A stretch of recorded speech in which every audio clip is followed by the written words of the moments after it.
Bismillahirrahmanirrahim. Assalamualaikum warahmatullahi wabarakatuh. Halo guys, jumpa lagi bersama kami di Marla Channel. Apa kabar semuanya? Semoga sehat selalu, banyak umur, dan diberikan sekian banyak sampai di keturunan. Amin ya rabbal alamin. Dan di video kali ini kita akan melihat reaksi terbaru lagi dari seorang pakar telematika, Roy Suryo guys. Luar biasa, mengeraskan. Pakar telematika Roy Suryo hampir jantungan ketika melihat isi CCTV yang merekam Vina sedang dihabisi. Dan bahkan dua aparatur desa Kepompong pun juga membongkar siapa Peggy Setiawan sebenarnya dan seperti apakah kualitas dan kehidupan keluarganya di Kepompong. Oke guys, tanpa berlama-lama lagi setiap videonya, redaksikan. Let's go. Let's go. Saya sih ada yang aneh ya. Anehnya begini, bukan hanya dari kasusnya yang baru terungkap sekarang, tapi cara pengungkapannya yang sedikit demi sedikit baru dikeluarkan. Ini menurut saya agak ada seperti digoreng gitu. Ya, makanya kalau kita lihat di detail CCTV-nya, potongan-potongan ya gitu, artinya belum CCTV secara utuh ya. Nah, itu kan menunjukkan kalau ada gerombolan motor ya. Terus ada sosok wanita yang disebut dalam CCTV itu berganti celana gitu ya gitu. Jadi ada saksi yang melihat sebelumnya dia ada di sana, bukan Vinanya ya, tapi sosok lain. Ya saya nggak sebutin dulu namanya siapa. Ya, yang kemudian ternyata dalam CCTV itu nampak dia, tapi sudah berganti kostum. Ini kan aneh juga gitu. Atau kemudian kelihatan juga dalam CCTV itu atau dalam potongan yang saya lihat itu ada yang memegang balok panjang gitu ya, gitu. Balok ya, bukan balok panjang, ada sepatah kayu panjang. Nah, dari sini kan sebenarnya clear banget gitu, bisa kelihatan siapa yang ada. Dan menurut saya polisi sekali lagi tidak sulit untuk kemudian mengenali siapa pelaku di dalamnya, sehingga apa? Tidak seperti sekarang. Oh iya, itu ya, ada balok panjang itu ya. Ini ada 3 DPO, kok tahu-tahu sekarang hanya tinggal 1 kemudian yang menjadi tersangka yang baru gitu. Kenapa tidak 3? Nah, dari sini bisa menjawab.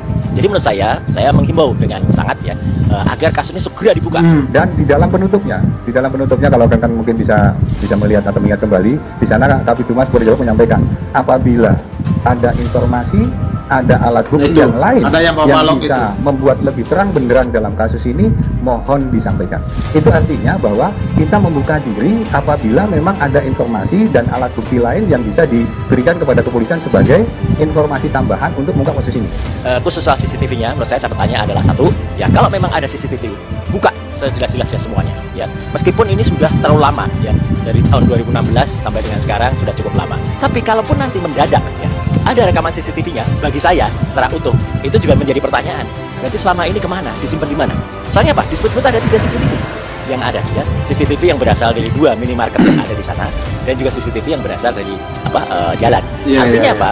Artinya memang dari dulu ada CCTV itu. Kenapa tidak dibuka? Dan kenapa dibukanya juga baru sekarang, dan itu secara sedikit demi sedikit. Jadi sekali lagi saya sih mendorong ya kasus ini diungkap sejelas-jelasnya. Canggih polisi itu kalau mau ya gitu ya. Tapi juga kenapa misalnya baru kemarin juga dilakukan lagi rekonstruksi ulang gitu, atau malah disebutnya prarekonstruksi. Kemudian ketika dilakukan rekonstruksi, kenapa orang-orang yang ada di dalam mini bus HIS itu, yang itu disebut adalah para pelakunya, kenapa tidak dikeluarkan, dan kenapa hanya di dalam mobil saja, kemudian mungkin mereka hanya nunjuk-nunjukkan kejadiannya, kenapa tidak transparan? Iya, betul. Peggy Setiawan itu memang tercatat di sini dengan identitas nama orang tua, laki-laki bernama Pak Ruby, perempuannya Kartini. Nah, sementara Peggy tersebut tidak dikenal oleh masyarakat karena yang bersangkutan itu tidak pernah hidup di desa Kepompongan. Jadi di luar, khususnya di kota. Ya sudah lama, makanya kami juga agak bingung dari nama Peggy Setiawan itu, istilahnya banyak nama Peggy di Kepompongan. Ada kurang lebih sementara ada 5. Banyak ya. Nah itu, sedangkan Peggy yang kemarin dibawa oleh pihak kepolisian itu kehidupannya di kota. Bandung itu bekerja dengan orang tuanya, buruh bangunan. Iya. Ya, di kotanya itu biasanya di Pelandakan, di Majasem gitu ya. Jadi tidak bergaul dengan pemuda Kepompongan. Majasem ini maksudnya ya, kalau mainnya di sekitar SMP 11 atau di Pelandakan, karena orang tuanya juga tempat tinggalnya di situ. Wah, nggak pernah, jarang sama sekali, jarang yang kenal juga. Nah itu ya, jauh ini juga banyak pemuda-pemuda yang diviralkan melalui TikTok, medsos, ya berkoordinasi dengan kubunya ya.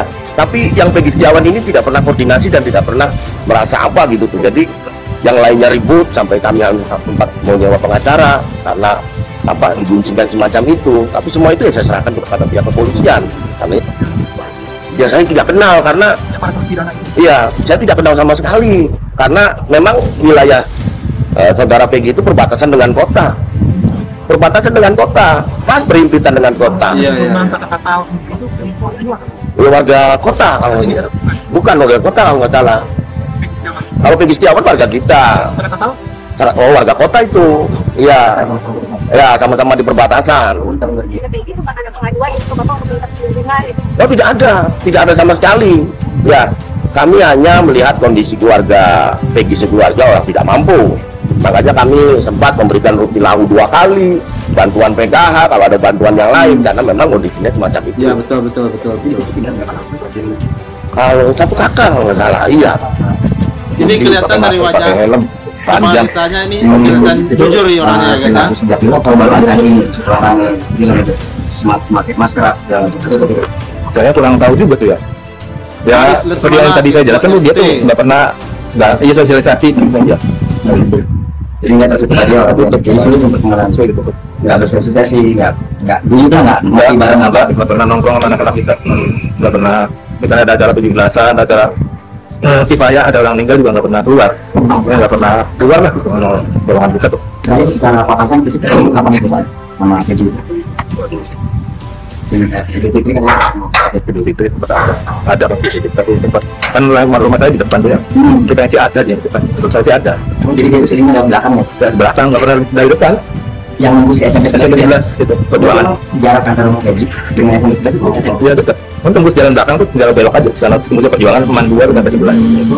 Dekat. Dan bisa jadi nanti kenal juga nih sama yang itu terpidana itu yang satu tongkrongan di SMP. Saya kurang tahu juga. Iya. Dari mana mas berarti penggeledahan? Itu melihat ada dokumen-dokumen di ya, saya kan juga penyidik jadi napinya otomatis ya.